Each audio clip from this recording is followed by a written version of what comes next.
Hello students, I hope you all are fine. So today we will discuss about very interesting topic from class 12. बच्चे class 12 का chapter है application of derivative. ठीक है, applications of derivative, इसकी हम जो है एक्सरसाइज 6.2 डिस्कस कर रहे हैं, जो वेरी इंपॉर्टेंट एक्सरसाइज है. इसमें आपको बताया गया है कि फंक्शन इंक्रीजिंग और decreasing, strictly increasing, strictly decreasing, ये हमने फाइंड आउट करना है. सो ये फाइंड आउट करने के लिए बच्चे सबसे पहले मैं आपके साथ डिस्कस करूँगी जो ये चैप्टर है ना बच्चे, ये मतलब फंक्शन आपको कोई भी गिवन होगा, कोई भी आपको फंक्शन, फॉर एग्जांपल फंक्शन आपको एक्स स्क्वायर है, एक्स क्यूब है या 3x + 14 है, समथिंग एल्स, कुछ भी गिवन होगा, फिर आपने उसका फाइंड आउट करना है कि दिस फंक्शन इज इंक्रीजिंग और decreasing with the help of derivative. तो ये बच्चे ना कंफ्यूज हो जाते हैं कई बार, मैम हम कैसे फाइंड आउट करें इंक्रीजिंग है डिक्रीजिंग है. ठीक है, सो इसके लिए आपको ये जस्ट ग्राफ जो है मतलब एक बार देखने हैं, गो थ्रू हो जाना है इन ग्राफ की तरफ. बस ये ड्रॉ नहीं करने हैं आपने किसी में, जस्ट इसको ग्राफ के थ्रू आपने समझना है. चलो डिस्कस करते हैं. सो जो फंक्शन है इंक्रीजिंग और डिक्रीजिंग होता है, इंक्रीजिंग भी आगे स्ट्रिक्टली इंक्रीजिंग और स्ट्रिक्टली डिक्रीजिंग होता है, वो आपके साथ डिस्कस करती हूँ. फॉर एग्जांपल हम हमेशा ग्राफ ड्रॉ करते हैं, आपको पता है हॉरिजॉन्टल लाइन में एक्स एक्सिस होता है एंड वर्टिकल लाइन में वाई एक्सिस होता है. अगर तो ये ओरिजिन होता है, ओरिजिन से जब लाइन पास कर रही है ये इंक्रीज हो रही है, बट रास्ते में एक जगह ये स्टॉप हो गई, यहाँ पर कांस्टेंट हो गई, अगेन फिर वो इंक्रीज हो गई, मतलब कॉन्टिन्यूसली इंक्रीज नहीं हो रही, बीच में रुक रही है, अगेन मतलब ब्रेक लेके फिर इंक्रीज हो रही है. इस फंक्शन को हम बोलते हैं इंक्रीजिंग फंक्शन. ठीक है, मतलब इंक्रीज हो रहा है बट वहाँ पर एक तरफ उसने ब्रेक ले ली. ठीक है, वहाँ पर कांस्टेंट होगी वैल्यू, फिर अगेन इंक्रीज होगी, that function is called a increasing function. But whenever I talk about strictly increasing function, so इसमें क्या होता है कि एक्स वाई आपके एक्स हॉरिजॉन्टल है, वाई वर्टिकल है, ओरिजिन से पास करिए एंड कॉन्टिन्यूसली इंक्रीज हो रही है, कहीं भी वो ब्रेक नहीं ले रही, कहीं भी वो स्टॉप नहीं हो रही, कहीं वो कॉन्स्टेंट नहीं है, कॉन्टिन्यूसली इंक्रीजिंग है, उसको हम बोलते हैं strictly increasing function. Okay, so I hope आपको समझ आ गया होगा कि अब डिक्रीजिंग हम कैसे लेंगे. डिक्रीजिंग की भी बात कर लेते हैं. डिक्रीजिंग में क्या है कि ऊपर से नीचे को डाउनवर्ड डायरेक्शन में आएगी, फिर same x axis y axis रास्ते में आ रही है, डिक्रीज हो रही है, अगेन स्टॉप, ब्रेक हो गई, फिर डिक्रीज हो रही है, फिर स्टॉप, फिर डिक्रीज हो रही है, मतलब नॉट डायरेक्टली डिक्रीजिंग, स्टॉप होते होते होते होते डिक्रीज हो रही है, that function is called a decreasing function. And what about strictly decreasing, आपको पता लग गया होगा बच्चे. स्ट्रिक्टली डिक्रीजिंग मतलब कॉन्टिन्यूसली डायरेक्टली नीचे को आ रही है, डाउनवर्ड डायरेक्शन को आ रही है, डिक्रीज हो रही है, that function is called strictly decreasing. और स्ट्रिक्टली डिक्रीजिंग कर्व फंक्शन में भी हो सकती है, ये कर्व फॉर्म में, कर्व में कॉन्टिन्यूसली नीचे आ रही है, इसको भी स्ट्रिक्टली डिक्रीजिंग कह सकते हैं. I hope you understand about this, आपको पता लग गया होगा कि how to find strictly decreasing and increasing. चलो हम स्टार्ट करते हैं. और एक चीज़ और मैंने आपसे बात, इसमें एक और फंक्शन होता है, नीदर, ना ही वो डिक्रीज होती है ना ही वो इंक्रीज होती है, नीदर डिक्रीजिंग नीदर इंक्रीजिंग. तो वो क्या होगा, देखो इसमें क्या होगा, एक्स और वाई एक्सिस है, पहले वो इंक्रीज हो रही है, देन वो डिक्रीज हो रही है, देन अगेन इंक्रीज हो रही है, डिक्रीज हो रही है, इंक्रीज हो रही है. सो ये फंक्शन क्या हो गया, ना ही वो इंक्रीज हो रही है ना ही वो decrease, it is, this function is called a neither decreasing neither increase not increasing, या नीदर इंक्रीजिंग नॉट डिक्रीजिंग. ठीक है, सो आई होप आपको ये सारा क्लियर हुआ होगा. ठीक है, एंड आप बोलोगे कि अब मैं आपको समझाऊंगी कि हाउ टू यूटिलाइज दिस, ये फंक्शन को हम कैसे यूटिलाइज करेंगे. For example you have the function, मैं आप अपनी तरफ से एग्जाम्पल ले रही हूँ. फंक्शन आपके पास कोई भी एक्स क्यूब है, फंक्शन आपके पास कोई भी एक्स स्क्वायर है. सो आपने उसका एफ डैश मतलब फर्स्ट ऑर्डर डेरिवेटिव, बच्चे डेरिवेटिव कैसे निकालते हैं, जैसे D by D T of x cube है या D by D x of x cube है, तो डेरिवेटिव का फॉर्मूला होता है एक्स की पावर एन, तो एन आगे आ जाता है एक्स n-1, मतलब जो इसकी पावर होती है एक रिड्यूस हो जाती है.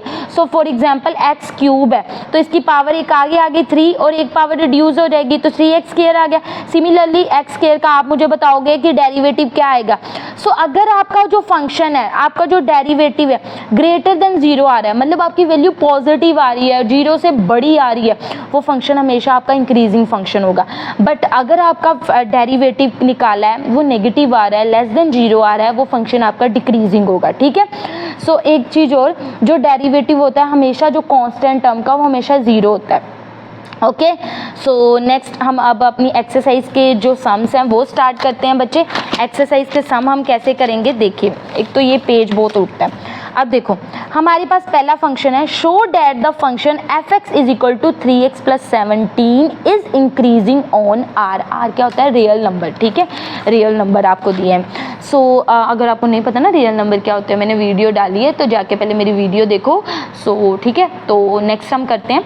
तो कहते हैं फंक्शन हमारे पास क्या है बच्चे, आपके पास एफ एक्स है 3x प्लस 17, ओके, एंड उन्होंने बोल भी दिया इंक्रीजिंग है, बट हम प्रूफ करके दिखाएंगे ना, ठीक है। सो सबसे पहले हम क्या करेंगे, एफ डैश एक्स मतलब इसका डेरिवेटिव निकालेंगे।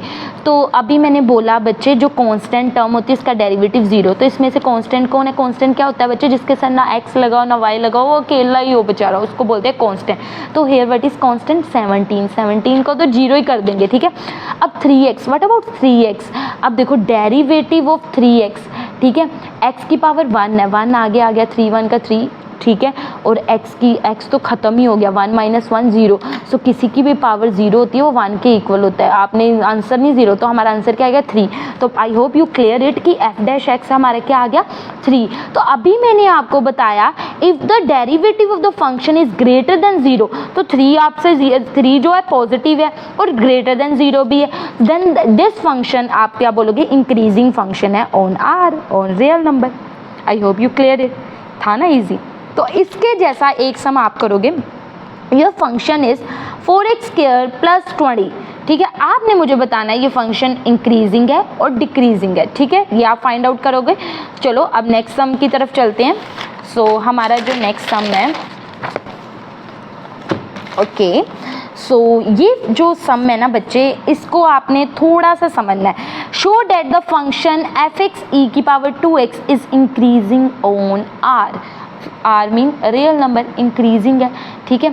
सो अब सबसे पहले आपके पास एफ एक्स क्या है बच्चे? ई की पावर 2x, ओके, तो फंक्शन इज ई की पावर 2x, ओके। सो सबसे पहले ना अब देखो इसको करने के लिए अब हम पहले इसका मैं डेरिवेटिव निकाल लेती हूँ, एफ डैश एक्स। तो आपको पता है डेरिवेटिव ऑफ ई की पावर ए एक्स, ए मतलब कुछ भी हो सकता है, 2 3 4 5 6 7 समथिंग एल्स, कुछ भी। तो इसका जो डेरिवेटिव होता है ना, ए आगे आ जाता है, ई की पावर अगेन ए एक्स ही हो जाती है। सो यहाँ पर ए क्या बच्चे? 2, तो हमारे पास है क्या? 2 ई की पावर 2x, ये फंक्शन बन गया। अब बोलो बच्चे अब हमें कैसे पता लगेगा कि इंक्रीजिंग है डिक्रीजिंग है, क्योंकि इसमें ई आ गया एक चीज़। सो इस सम के लिए हमने केसेस करने हैं, ये हम 3 केसेस करेंगे। केस नंबर 1 पहले करेंगे when x is greater than 0, मतलब x की वैल्यू हम पॉजिटिव लेंगे, ग्रेटर देन 0, ठीक है, कोई भी वैल्यू हम x की वैल्यू बच्चे। तो हम करते हैं अपना next sum, same increasing decreasing के अकॉर्डिंग ये कहते हैं show that the function f x is equal to e की पावर 2x ऑन आर। सो आपके पास एफ एक्स है ई की पावर 2x, अब हम इसका डेरिवेटिव निकालेंगे एफ डैश एक्स। तो बच्चे डेरिवेटिव ऑफ ई की पावर ए एक्स, ए मतलब 2 3 4 5 समथिंग कुछ भी हो सकता है, तो वो ए आगे आ जाता है, ई की पावर ए एक्स अगेन आ जाता है, ओके। सो हमारे पास एफ डैश एक्स क्या आ गया? ए क्या है हमारे पास? 2, तो क्या आ गया? 2 ई की पावर 2x, ओके। अब इसके लिए बच्चे अब देखो यहाँ पर आ गया ई, अगर अकेला 2 होता ना तो फिर मैं तो सीधा ही लिख देती 2 पॉजिटिव है, ग्रेटर देन 0 है, so this function is increasing, but यहाँ पर ई आ गया, ई की पावर 2x आ गया। So how to find this function is increasing और डिक्रीजिंग? सो इसको करने के लिए हम 3 केस करेंगे। Number 1 case is when x is greater than 0, जब x आपका ग्रेटर देन 0 मतलब ग्रेटर देन 0 का मतलब पॉजिटिव, तो f डैश x क्या है? 2 e की पावर 2x। तो बच्चे अगर आपका x पॉजिटिव है, फॉर एग्जाम्पल 1 ले लिया, 2 ले लिया, कुछ भी ले लिया, तो आपका आंसर तो ऑलवेज पॉजिटिव ही आएगा ना। सो ये फंक्शन तो आपका ग्रेटर देन ही 0 आएगा ना। So at x greater than 0 f dash x क्या हो गया? Increasing function on r। आपने इंक्रीजिंग पूरा लिखना है, ठीक है। नेक्स्ट केस 2, केस 2 में हम लिखेंगे at x is equal to 0। अगर x हम 0 ले लें फिर क्या बनेगा? सो f डैश x हमारे क्या आ जाएगा? f डैश x आपसे पास है 2e 2x। अब मैं यहाँ पर x की जगह 0 पुट कर दूँ, 2 इंटू 0, सो आपके पास e की पावर क्या आ गया? 0। सो आपको पता है कोई किसी की भी पावर 0 आंसर ऑलवेज 1 आता है। सो e की पावर 0 है तो आंसर क्या आ गया? 1, 1 इंटू 2 2। सो f डैश एक्स आपका क्या आ गया? 2। सो ये क्या है? f डैश एक्स क्या आ गया? Greater than 0। So at x is equal to 0 f dash x क्या आ गया? ग्रेटर देन 0, इंक्रीजिंग फंक्शन हो गया on real number, okay, last case third case. हमारा थर्ड केस क्या कहता है बच्चे, थर्ड केस में हमारा क्या आ जाएगा, F of x x is less than zero, क्योंकि हमने ग्रेटर देन जीरो की बात कर ली, इक्वल टू जीरो की बात कर ली, अब लेस देन जीरो की भी तो बात करेंगे ना। सो लेस देन जीरो का मतलब क्या होता है, नेगेटिव वैल्यू, कोई भी नेगेटिव वैल्यू। तो हमारे पास एफ डैश एक्स है क्या, हमारे पास एफ डैश क्या है, 2e⁻²x, ठीक है। अब मैं ना अपनी तरफ से कोई भी नेगेटिव वैल्यू ले लेती हूँ, x is equal to -y, y आपका कुछ भी हो सकता है, 2 3 4 5 -2 -3 -4 -5 सो ऑन, कुछ भी ले सकते हो, -1 कुछ भी। तो मैं यहाँ पर जहाँ पर x है ना बच्चे, मैं वहाँ पर पुट करने लगी हूँ 2 - y, ठीक है। 2 तो था, x की जगह -y, तो मेरे पास क्या गया 2e⁻²π। तो हाँ, आपने एक छोटी क्लासेस में किया होगा कि किसी की भी पावर माइनस में होती है तो उसको पॉजिटिव करो तो उसका रेसिप्रोकल कर दो, पॉजिटिव हो जाएगी ना। तो अगर मैं फिर e⁻²y को लिख सकती हूँ 2/e⁻²y, वो पॉजिटिव हो गया। तो ये क्या हो गया, ओवर में वैल्यू आ रही है बट आ तो पॉजिटिव ही रही है ना भाई, ठीक है। ये क्या बन गया, जो 1/2 है पॉजिटिव ही हुआ, ठीक है, 0.5 आ जाएगा पॉजिटिव, तो ये भी तो वैल्यू हमारी पॉजिटिव ही आ गई ना। सो एफ डैश एक्स इस केस में भी क्या आ गया, zero, sorry greater than zero, ठीक है। सो इसमें भी at x is less than zero f dash x greater than zero, तो ये भी इंक्रीजिंग फंक्शन हुआ इन आर। सो ओवरऑल हम क्या लिखेंगे कि ऑन ऑल केसेस हमें क्या पता लगा कि जो हमारा एफ एक्स, सो हम क्या प्रूव कर सकते हैं, हमारा एफ ऑफ एक्स जो है ग्रेटर देन जीरो ही आ रहा है, एफ डैश एक्स, ठीक है, एट एवरी केस। सो हमारा फंक्शन क्या हो गया, इंक्रीजिंग फंक्शन हो गया on R. So I hope you clear it, आपको पता लग गया होगा कि इस टाइप के सम्स को हमने कैसे फाइंड आउट करना है। आपके लिए होमवर्क है, आप एक क्वेश्चन करोगे, आपने यही फंक्शन एफ ऑफ एक्स आपके पास है e⁻3x, सेम वे से करना है, इंक्रीजिंग ऑन आर। आपने मुझे कमेंट बॉक्स में लिख के बताना है कि आपको ये समझ आया कि नहीं, आंसर क्या आएगा, इसका भी इंक्रीजिंग ही आएगा कि डिक्रीजिंग आएगा, ये मुझे बताना है। So thanks for watching my video, bye bye, have a nice day, stay safe.